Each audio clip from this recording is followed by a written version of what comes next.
to address now. Last night in Kabul, the United States ended 20 years of war in Afghanistan, the longest war in American history.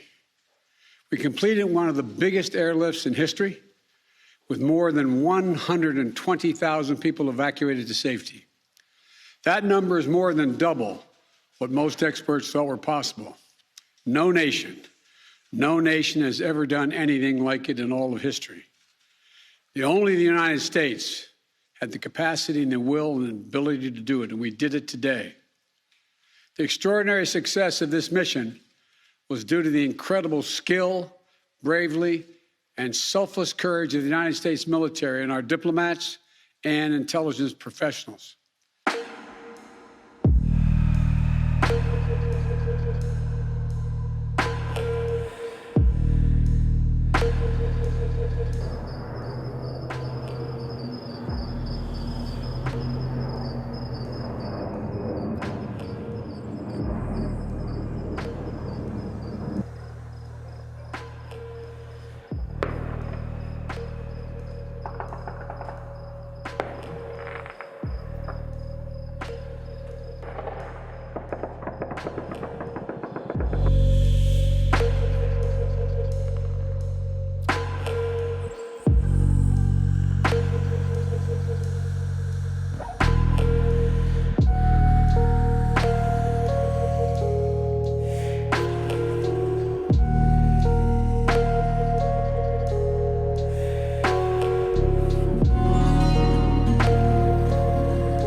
The likelihood there's going to be the Taliban overrunning everything and owning the whole country is highly unlikely.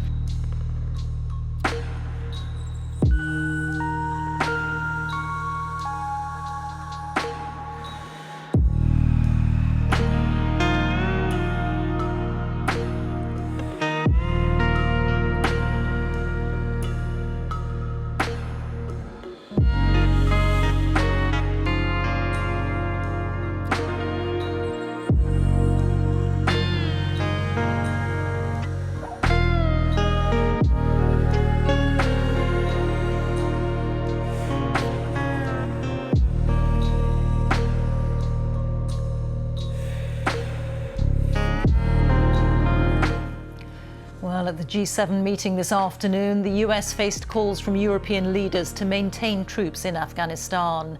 The EU Council President said Kabul airport should stay open for as long as it takes to evacuate those trying to leave. And the German Chancellor Angela Merkel said that airlifts could not continue without the US. Joe Biden is on his feet in the Roosevelt Room just behind me now. And so far, he's been talking about infrastructure in the US. He clearly wants to change the subject. But let's frame what happened at the G7. He had a plea from the French, he had a plea from the British, two of America's closest allies, for a delay on the 31st of August deadline, and the Taliban said no, and he's gone with the Taliban because the Taliban have the potential to cause a huge amount of trouble.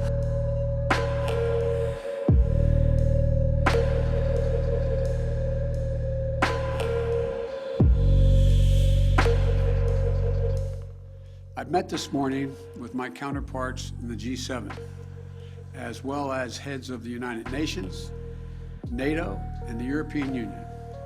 I express my thanks for the solidarity we have seen.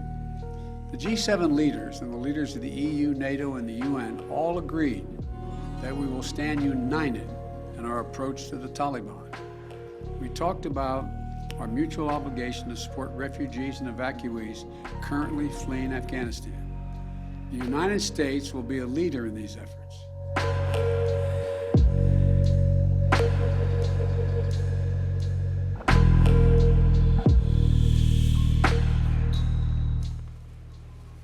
To see their commander-in-chief call into question the courage of men I fought with, to claim that they ran, it's shameful. The American decision to withdraw wasn't just a mistake. It was an avoidable mistake. The Biden government has just come in and without looking at what's going on the ground, has decided to take a unilateral decision, throwing us and everybody else to the fire. Because, Mr. Speaker, this is what defeat looks like. It's when you no longer have the choice as to how to help. This doesn't need to be defeat, but at the moment, it damn well feels like it.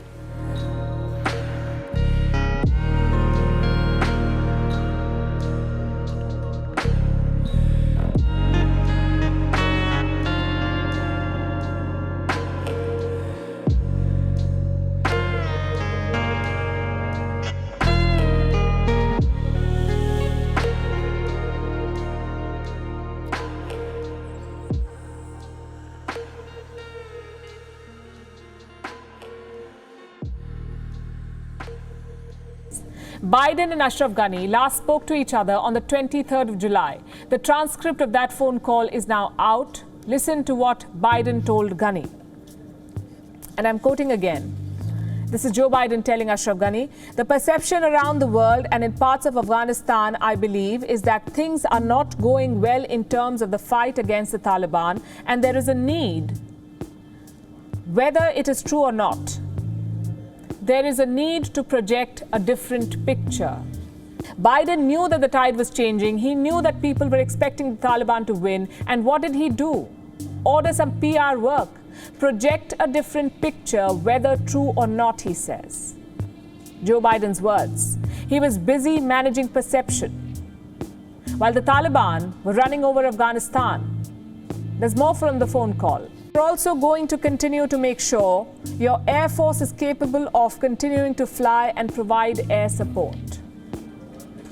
This was Joe Biden telling a complete lie. Most US contractors left Afghanistan after July 1st.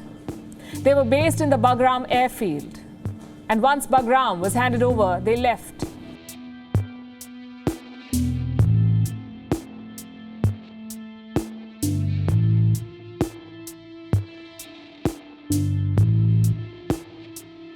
I am President of the United States of America, and the buck stops with me.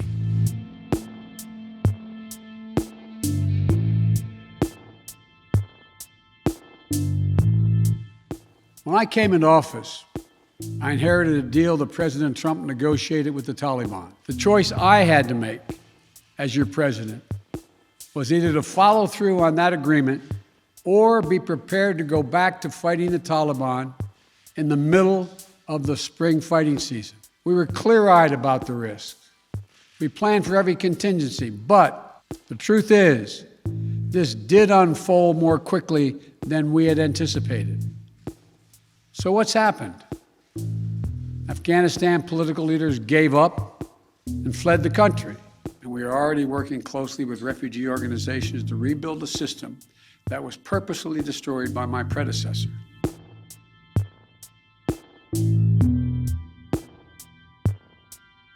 My job is to make judgments. My job is to make judgments no one else can or will make. I made them. I'm convinced I'm absolutely correct. President Biden has stood by his decision to withdraw American troops from Afghanistan by Tuesday.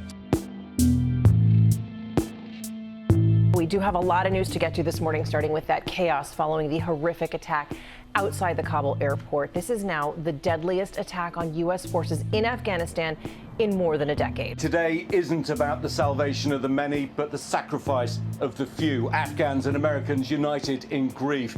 And as you say, although Afghans have seen many days like this was the worst single attack in the U.S. force history in the country in over 10 years. 10 Marines, 1 Navy medic, 1 Army soldier, and 1 other service member killed. 13 U.S. troops killed in Kabul this week, most of them children when the war in Afghanistan began nearly 2 decades ago. 11 Marines, 1 Army soldier, and a Navy corpsman, most of them in their early 20s.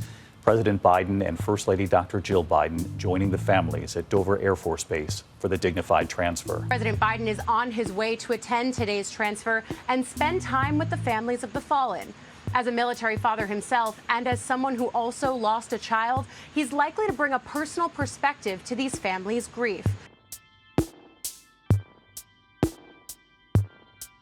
The fake news media in the US has gone into spin overdrive to cover for President Joe Biden, who is clearly caught on camera checking his watch during a ceremony for the 13 soldiers who were killed because of his botched Afghanistan exit. USA Today attempted to do a fact check on this indisputable fact and came to the conclusion that it was false, because from their perspective, the ceremony had ended by the time Biden checked his watch.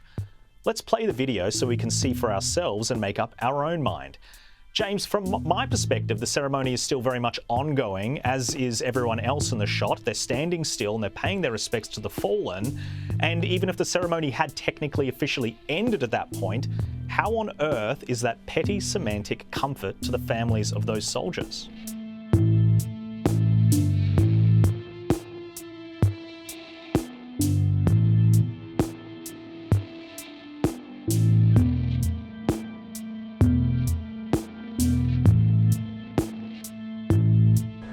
That didn't happen just once. That happened on every single one that came out of that airplane. It happened on every single one of them. They would release the salute, and he looked down at his watch on every last one, all 13. Mark, you want to comment on the watch incident? Did you notice the same thing? Yes, I did. I actually leaned into my son's mother's ear and I said, I swear to God, if he checks his watch one more time, and that was only probably 4 times in, I couldn't look at him anymore after that.